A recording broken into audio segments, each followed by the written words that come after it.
Alright guys, here we are with the latest video, man, and I don't expect this one to be as long because it's, it's not a whole lot to cover in this particular section, but then again, you never know. Every time I say something's gonna be short, it ends up being longer than it's supposed to. But just continuing, guys, again with the theme, breaking down, taking a closer look at the deep dive for franchise. The next thing up that we're gonna talk about here is player ratings. And again, man, if you haven't seen this blog yourself, definitely go check it out on the website. And, if I remember, I will put a link down in the description. If you don't see it in there, somebody please point that out in the comments and I will grab it and post it.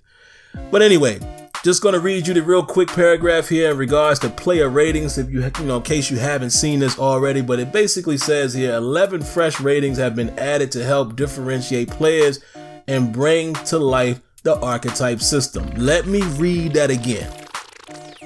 11 fresh ratings have been added to help differentiate. That's the word I want to read again. Differentiate. And the reason why I'm emphasizing that word again, you heard this in one of my other videos. This is the stuff I've been asking for them to do for multiple years. Start separating these players. Differentiation. And again, just want to remind you, I have to quote Clint Oldenburg here, where Clint said about the RPM tech. He said that it opens up more possibilities like what we're seeing with the quarterbacks pre-snap and their mannerisms. Those type of things can be accomplished with RPM. It's not just necessarily locomotion, but it allows you to introduce signature animation and things like that. In that blog, I did a video on that a day or so ago. The blog that they put out about real player motion talked about in FIFA 18, Ronaldo, how they're able to capture him and make it, make the guy look and play like his real life counterpart. RPM does that. So the reason why I'm going to keep emphasizing that is I want to make sure I emphasize certain things. So if we don't start to see these things show up as the years go on, I can always reflect back to this and say, hey, this is what you guys said. What happened? So again, differentiate players and bring to life the archetype system.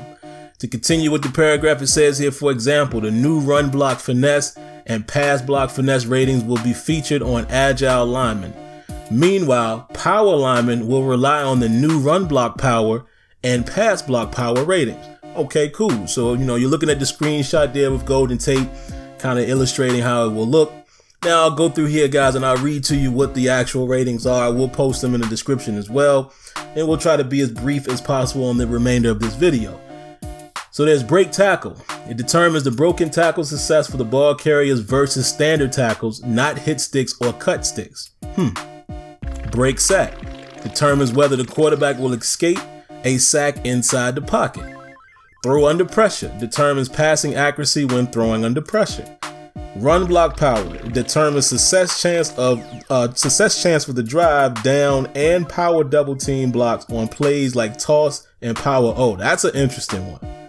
Let's read that again. Run block power will determine success chance for drive down and power double team blocks on plays like toss and power O.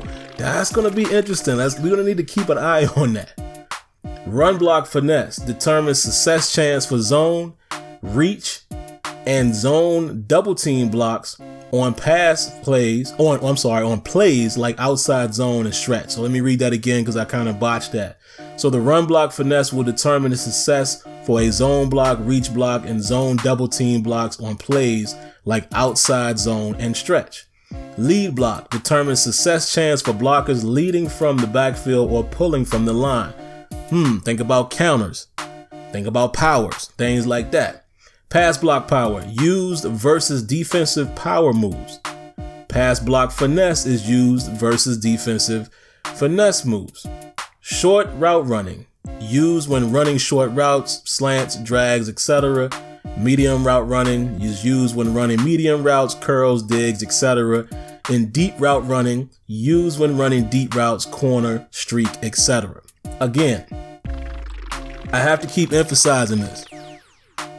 All of these things that they seem to be implementing in terms of, functionality. And I'm not talking about things like you know, like the environments and stuff like that for CFM. We're going to talk about that as well in another video. I'm talking about all of these things that dictate functionality and dictate how the game plays. They're all connected.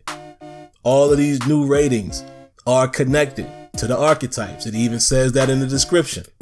Because again, now you start thinking about what type of player do you have. You know, are you creating the deep running or the deep route archetype for some of your receivers? Maybe that guy that's not that good, but he's a 88, you know, deep threat.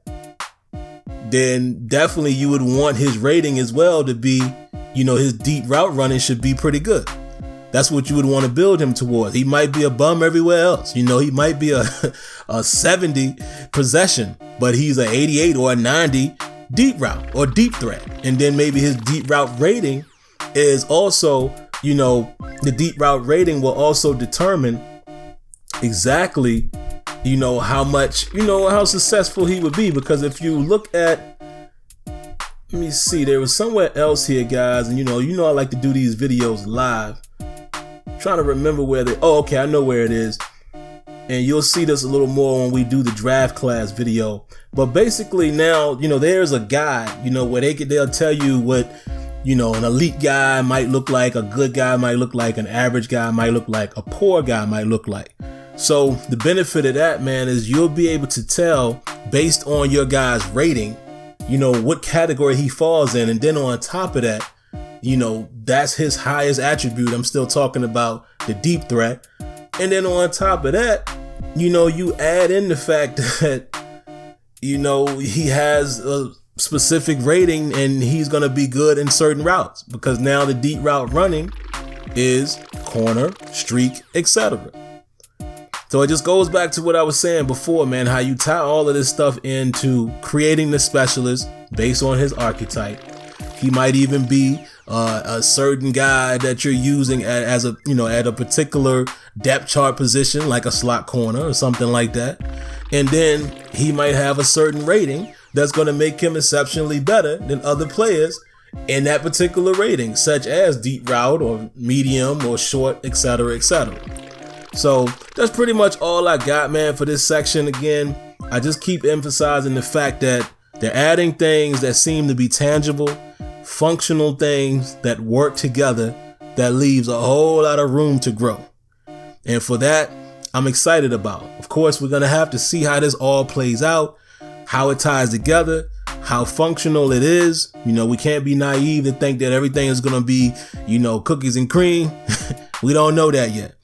But I just like the idea. I like the implementation, chaining these things together. And again, I really feel like there's so much room to build on now that these components are in the game.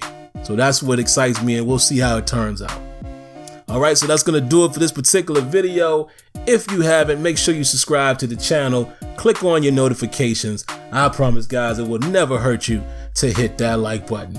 But I definitely promise you we'll be back to you soon with some new content. But until then, like always, let me know what you think. All right, that's going to do it. Peace.